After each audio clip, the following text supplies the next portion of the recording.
Trump and tariff. This issue has been dominating headlines the world over.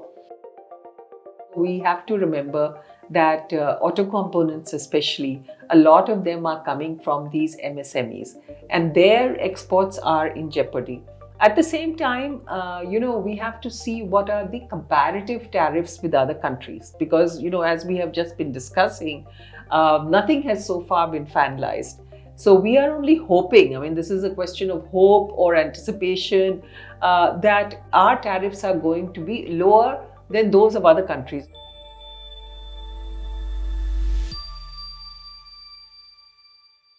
Hello and welcome to the Secretariat. Well, Sushma and I are going to discuss the issue of tariff, Trump and tariff. This issue has been dominating headlines the world over. Of course, it's become like a soap opera. Like Sushma, you and I were discussing. Yes, Every yes. day we see tariff rates changing, the deadline, the window of the tariff pause being extended. So it's a daily affair now. Yes. Well, Sushma, let's talk about the impact it has had on the industry, on exporters. Now I would assume the exporters, I was talking to a few exporters and they said, whether we have the bilateral trade agreement or not, it's important to have stability. It's important to have certainty, because the uncertainty and that instability is what is causing more of a dent in their business sentiment than actually the BTA. How do you read the situation, Sushma? No, absolutely, you are right, Mahua, because this is a time when exporters are trying to tie up their export orders. Now they have to face the issue of making payments, or tying up the contracts with their buyers abroad.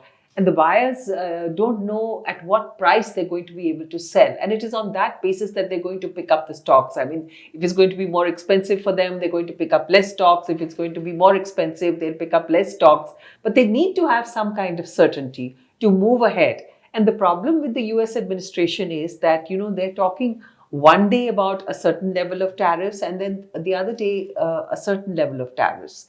And as you will recall, when the US President Donald Trump took office, he said, I'm going to do 90 deals in 90 days.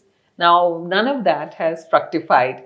And it's like somebody doing, a samba, 2 steps forward and 3 steps back. And Absolutely. it's a very strange situation. Now, those 90 deals have disappeared.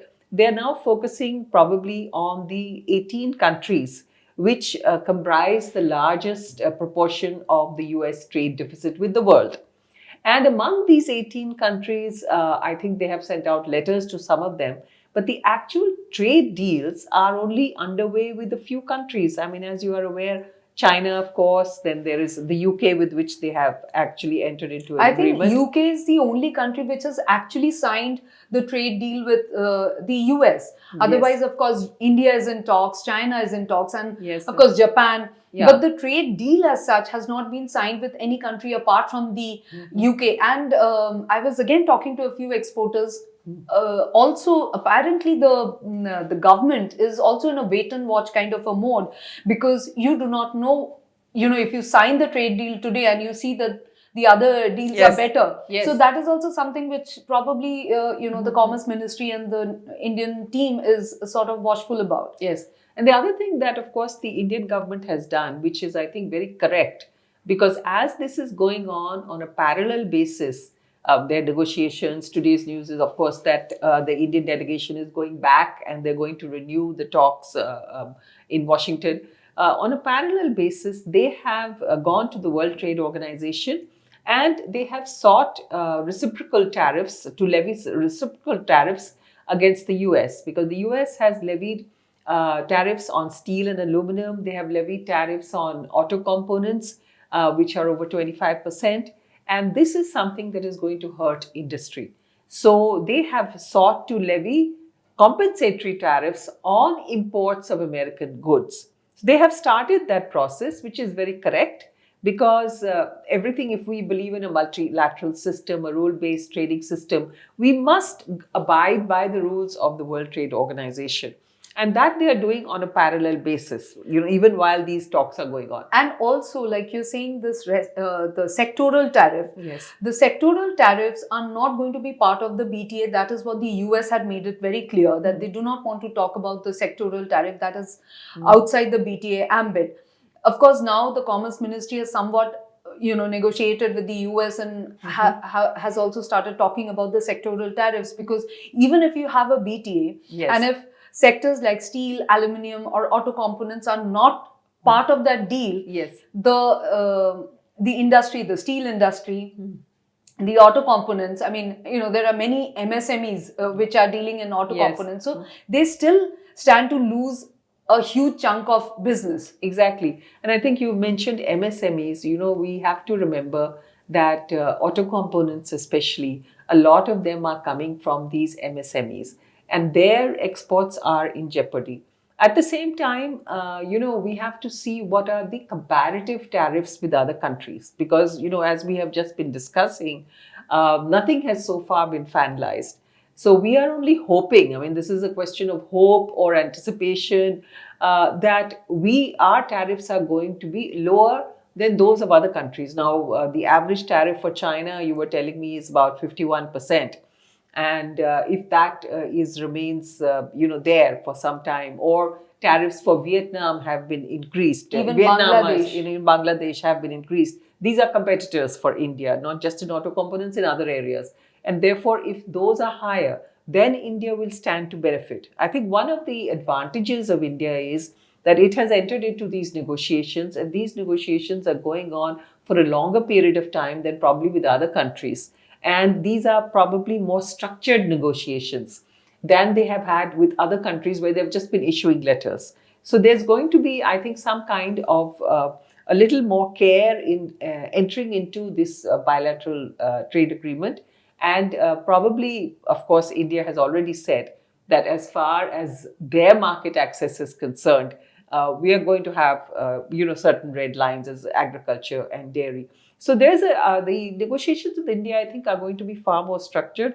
But again, we need certainty, as you point out. Exporters need certainty. So agriculture and dairy, these two sectors have always been a kind of a problem area whenever we've had trade talks with any country. Yes. Now, US is no exception. Of course, we saw how Japan has also retaliated and said that we are not going to expand imports of rice from America. Yes. Now, do you think that is the correct approach that India has adopted to protect the agriculture and the dairy sector? Yes, I think if you look at Japan, which you have mentioned, rice is considered very sacred in Japan in many ways. It's not just something to eat. It's something that's part of their culture, and it comes into every part of their society. A lot like India. A lot like India. So for India also, food grains are very important. Certain food grains are important, are the different types of rice that we have, the different varieties of wheat that we have. We have so many different varieties, as you are aware. And what is most important is that our farmers are subsistence farmers. And the farmers in the United States are basically corporatized farmers. They have huge land holdings, and everything is done in a mechanized fashion. Whereas in India, you have very small land holdings and everything is done, although it is increasingly getting mechanized, but, it's very much hand to mouth. And we need to protect our farmers. And this is a red line. There are certain areas in agriculture which, some economists have said that we can, give some kind of leeway. It could be in nuts or certain types of fruits, horticultural items, or even certain grains. But there has to be, grains like soya bean and maize, which America wants to export to India. These are not areas that we would be able to provide access. And then, of course, there's dairy. Dairy is another completely different area. Again, we have small farmers, as you're aware, Amul and Mother Dairy, they're all formed of cooperatives. So we have this cooperative system. Again, there's a corporatized system in the US. Pharmaceutical is another area which is probably going to be impacted in case the Trump tariffs come in place. Of course, Trump has again threatened that this is one area, the pharmaceutical sector. He's planning to come up with a tariff of as much as like, I think 200% or something. 200% they talked about. Yeah. Now, India is one of the main exporters of pharma products to the US. Do you think it's going to really impact the pharma industry? Why I'm asking you is because if US wants to expand and boost its production and manufacturing kind of a thing for the pharma industry, it'll take time. Now, if the tariffs kick in immediately, it's going to probably hit the US society more than the pharma industry in India. How do you look at it? No, you are absolutely right.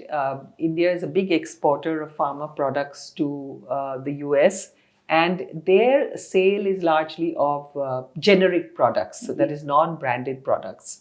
Because what we do is when products go off patent, then manufacturers here are able to produce those goods at much cheaper cost than the rest of the world. So we have been exporting these goods there, and if tariffs go up, well, of course, it would hit the pharma industry here, but it will also, as you pointed out, hit the American consumer, because if they're going to have to pay higher prices for their products over there, I don't think that those high prices are going to be, welcomed by consumers over there. So I think that you would have some element of backlash. Also, are they actually going to impose 200% tariffs? Because Donald Trump has sometimes talks about 50% tariffs here, sometimes talks about 40%, sometimes talks about the numbers are all over the place. So we really don't know where it is going to be. Yes, of course, if the tariffs are so high, it will affect pharmaceuticals exporters. But I think an equal impact will be on the American market, drugs market. Right, Sushma. That's all we have time for today. Thank you. See you soon.